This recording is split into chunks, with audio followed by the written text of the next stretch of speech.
Hi, everybody. Dr. Vardy here to put in front of your eyeballs. That was a weird way to say it.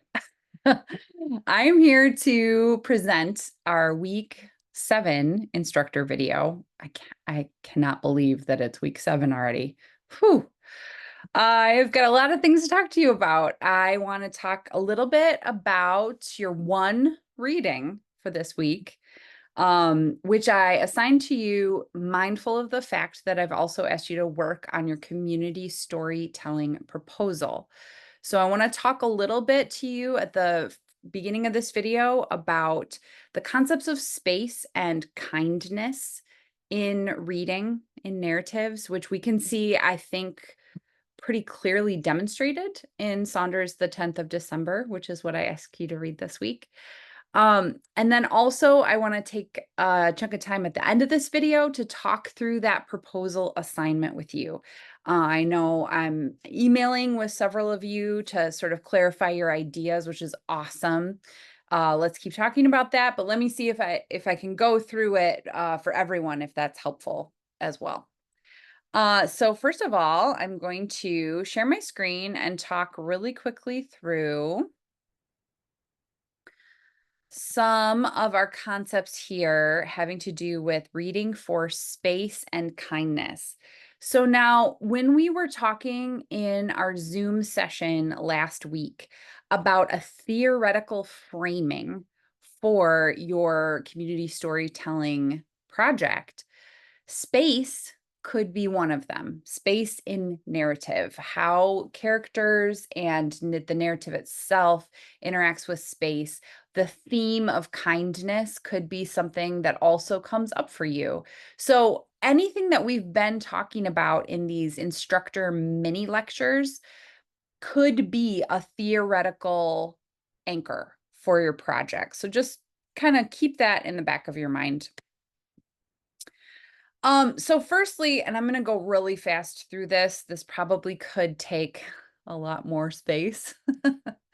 But I do want to talk to you about Ryan's taxonomy of spatial concepts, because I think this is a really good baseline for anyone thinking about space or an element of space within narrative as a theoretical anchor for your project. So Ryan's taxonomy of spatial concepts goes from smaller to larger, and I wished that my PowerPoint could have made me concentric circles, but you'll just have to imagine that as we start in the orange box and kind of move along the flow chart, we're getting bigger and bigger. So Ryan develops spatial frames as like a scene is what I thought of. The places in which events occur within a narrative. So for the 10th of December, the woods is a spatial frame, or Robin's home is another spatial frame. Now, spatial frames, when you total them all up together, they become the story space, or the sum total of all the spaces that are moved through within a narrative. Moved through / projected. We'll get to that in a minute. Setting is probably the element of space that you are most familiar with as a reader or as a student in literature classes. Setting is the spatial temporal context. So this is space-time for all of you Doctor Who fans out there. Or put another way, like, what is the place in history where we are, as well as the actual physical space. So I'm reading a book right now that's set in London in 1923. So that's a very particular literal space and time in history that creates the setting. So in this story, in the 10th of December, it is December. It is this particular day. It's this small town and environs where we find the characters. Now, let's take a step out a little bit larger, and we get to story world, or the larger world containing all of the story space, including things like the rules of physics or shared history among the characters. So Ryan helpfully gives us this little caveat here called the rule of minimal departure, which stipulates that unless we are otherwise told, we can assume that a story takes place in a world very much like or exactly like our own. So, in other words, unless we're told that the laws of gravity do not apply in this story world, we can assume that there is gravity and that it works a lot like gravity as we know it.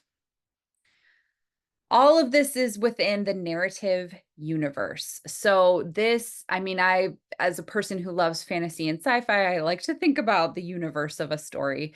But this is particular to the narrative, which means that it includes the actual construction of the universe that's made by the text, plus any other world that is projected in the mind of a character or imagined by narrators or characters.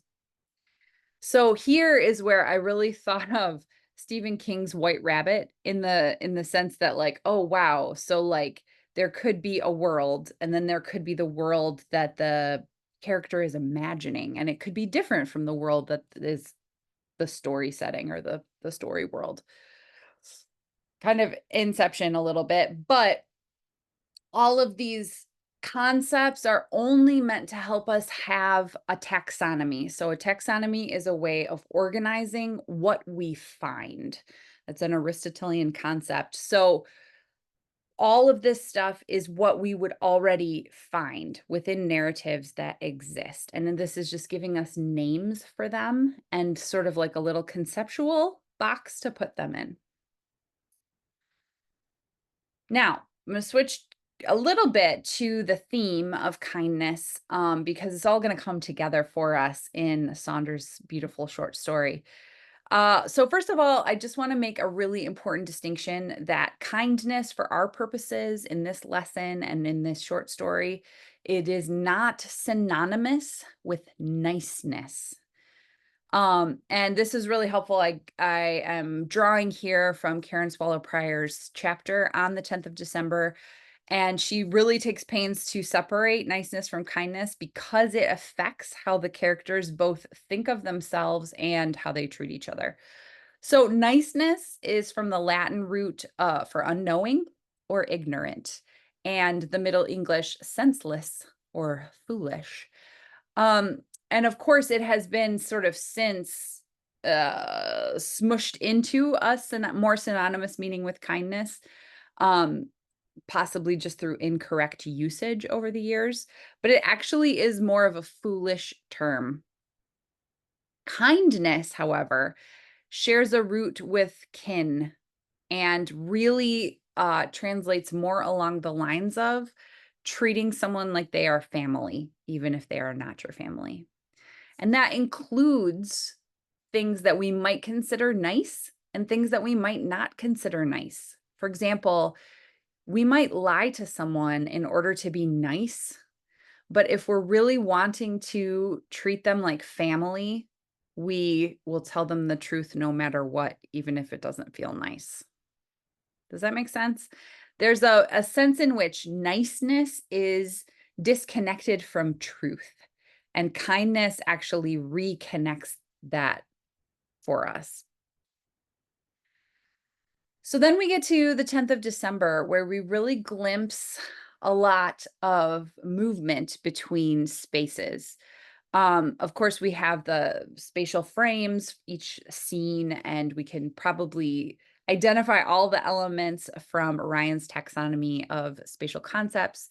But also, we get this interiority. So, this really hits on that complex narrative universe. So we get to see how the characters are distinctly imagining scenarios, scenes in their lives, whether they're fantasy or whether they're memory, or maybe a combination of both.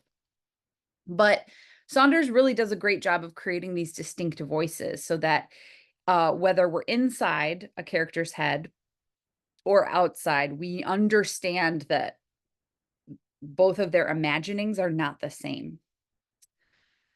The thing that's interesting is that both of these characters, Robin, the young boy, and Don, the man, both of them desire to be a hero. And they're kind of going about it in these very different age and stage related ways. And of course, Don's desire to be a hero is tightly connected to his terminal illness. And so that adds this level of thinking about caretaking, caregiving, receiving of care, and how it affects not just the patient, but everybody around them. And as we move through the spatial frames, we get the sense that progressing through each frame is what leads each character to their epiphany. And of course, Robin's epiphany is kind of sweet, like adolescent kind of epiphany about the girl in his class. And Don's is a lot more poignant and connected to choosing to live despite the fact that he is certainly going to die. And we also see the pivotal role that kindness plays here, both in the interior stories that each character tells himself, but also literally in the plot. So kindness drives the plot. First of all, Robin is trying to be kind by finding the owner of the coat. And then Don is trying to be kind. He has to make a decision. First of all, about his own actions once he realizes that there's a child around. What is he going to do? Is he going to follow through with his plans? And then once he makes that decision and then Robin becomes endangered, what is he going to do? And that choice is a lot easier for him to make. He can access a lot of his true identity in making that choice to be materially and physically kind by saving Robin. And I just love this quote. It's sort of a combo mushing together Swallow Prior and Phillips and Taylor on kindness. That kindness opens up the world and worlds. So again, we are seeing several different story spaces open for us in this particular narrative.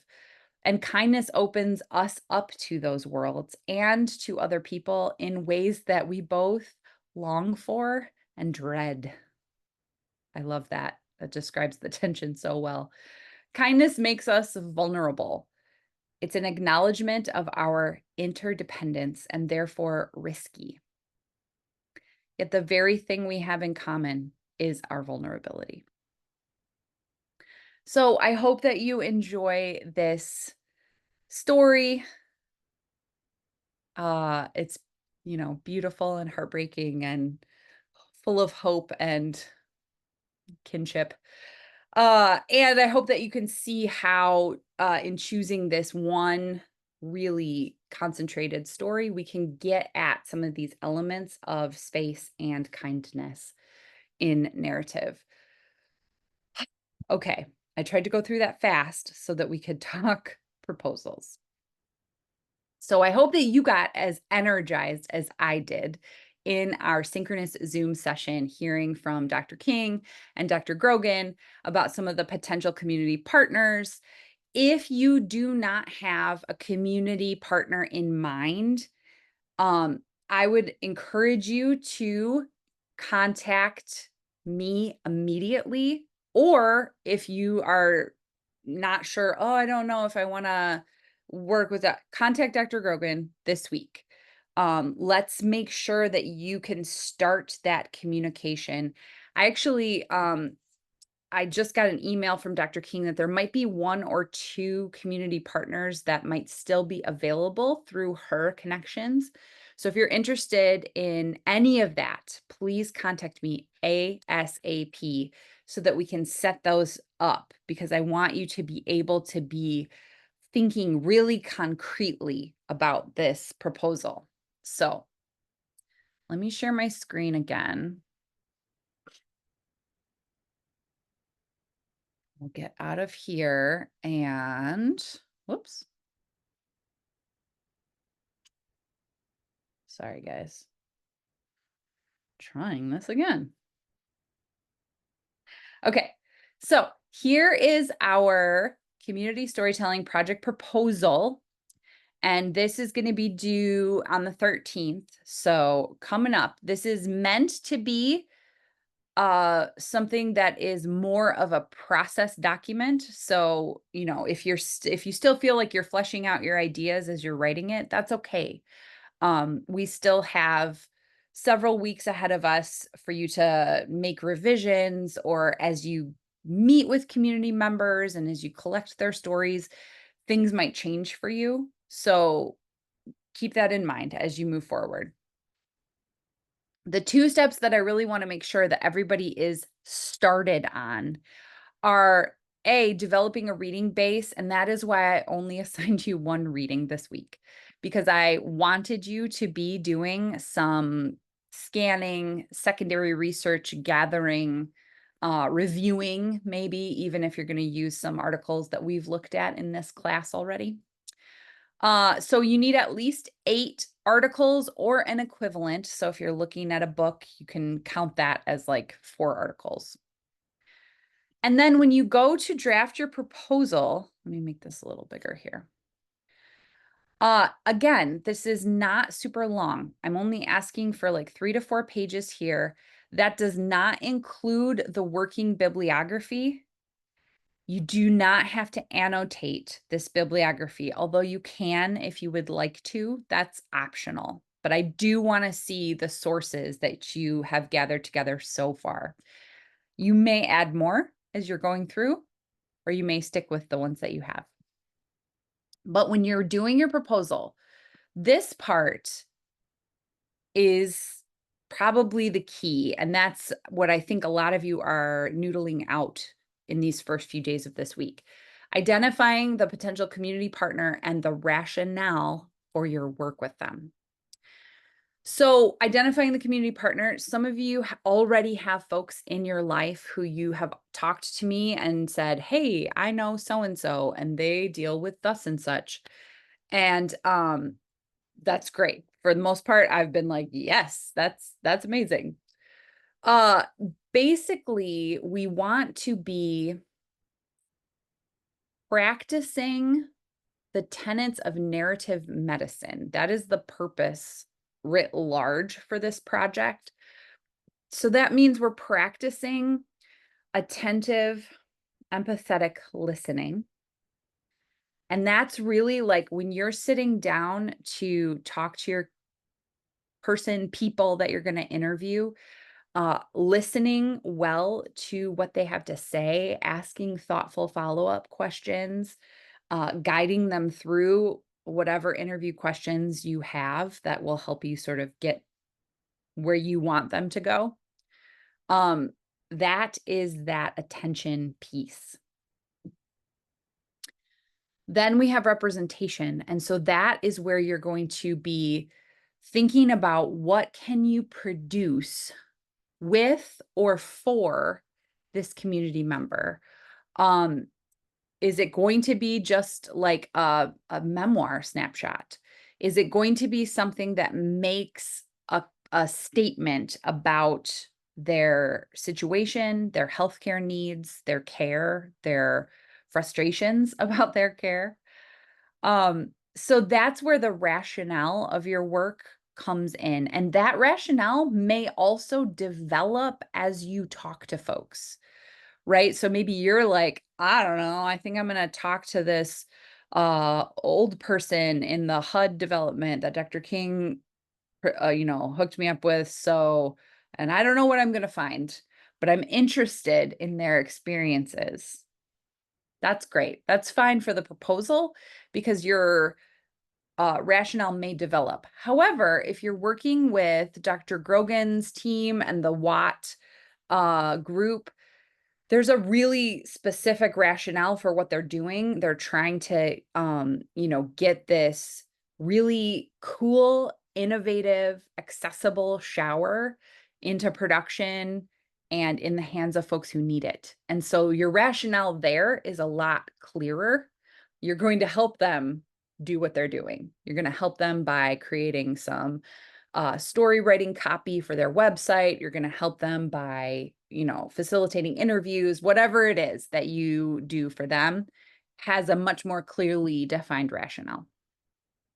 Either way, whether your rationale is super crystal clear right now, or whether it's a little more amorphous and getting ready to crystallize, that's okay.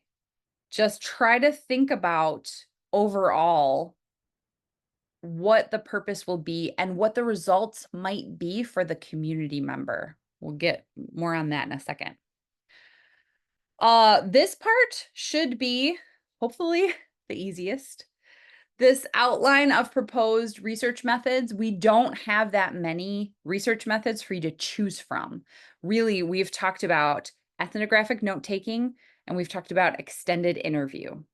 And the ethnographic note-taking would be more like what you observe, thinking about if you're going to have several interviews with one person, taking notes on the context, the creating that thick description. The extended interview is going to be the main method that you use. How are you going to gather that? Are you going to handwrite your notes? Are you going to transcribe the interview? I recommend doing a little bit of both, actually. Those are questions. When will you meet with community members? Well, depending on your community, depends on when you're going to meet with them. Dr. King has some really organized times and places for you to meet with folks, for example.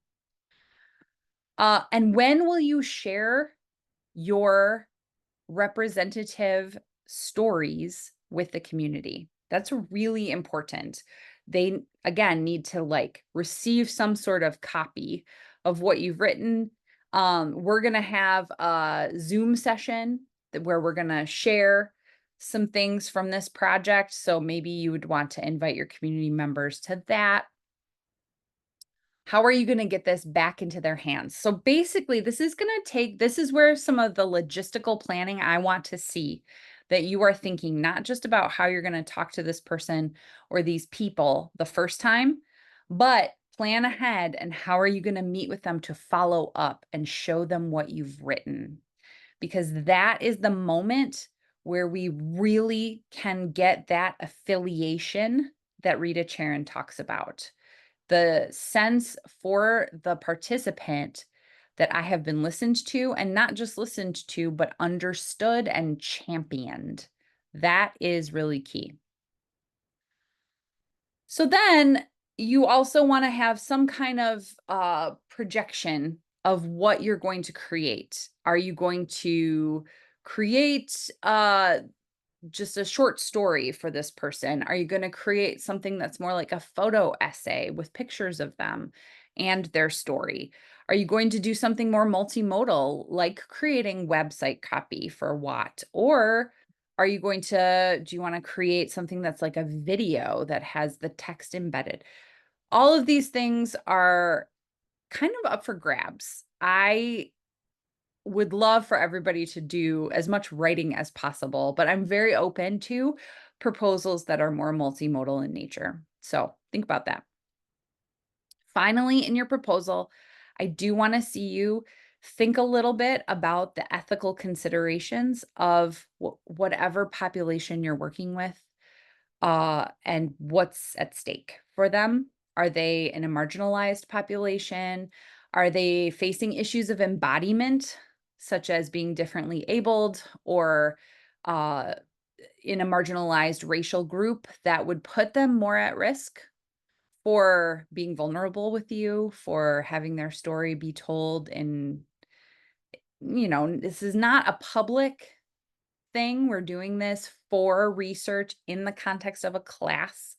So it is more of a protected environment, but still, I want to see you thinking through the ethical implications of the work that you're going to do. Okay, so that is what your proposal should have.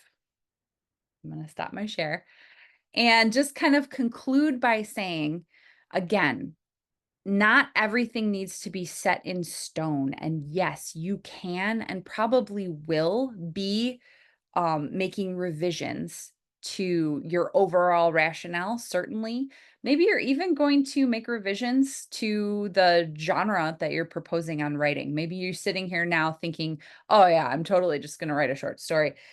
But then as you get into it and you start meeting folks and you realize, oh no, what I really need to do is make more of a photo essay. That's fine. Now, a couple of things that folks have emailed me about that I'm still in the process of responding to emails about this. First of all, how many people do I need to interview? Well, at least one. If you'd like to interview more than one person, that's wonderful. I think there are pros and cons to either choice. For example, if you interview one person, you can go into a lot more depth about their particular story. You can perhaps meet with them a couple of times to sort of get at more angles or to sort of follow up on questions that maybe you didn't really get to press on the first time. If you are interviewing multiple people, you get more of a broad view. You get to see things from multiple points of view, and that allows you to do a little bit of contrasting. So it's up to you. And if you want to just interview one person, but then also really commit to taking some really thorough ethnographic notes where you're taking into consideration elements of the space in order to sort of lean on that for your narrative, your artifact that you create, that's fine too.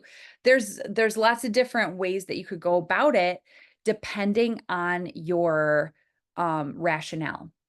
So, for example, if you are working with Dr. Grogan and Watt, you may want to interview as many people as is possible so that you can collect the most amount of stories that they could potentially use for their website and for their grant writing materials.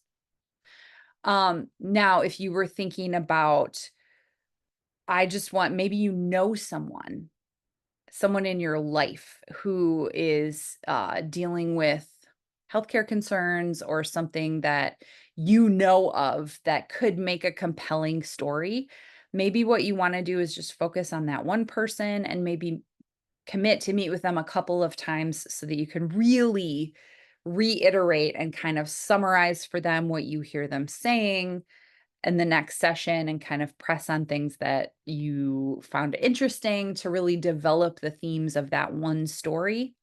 That's a possibility as well. So, I'm gonna finish up this video so that we don't go too long, but think on that. If anything that I've said has created more questions for you, feel free to email me. I hope that this was a help to you, and I hope that you guys have a great week reading the 10th of December and working on your community storytelling proposals. All right. Bye, everybody.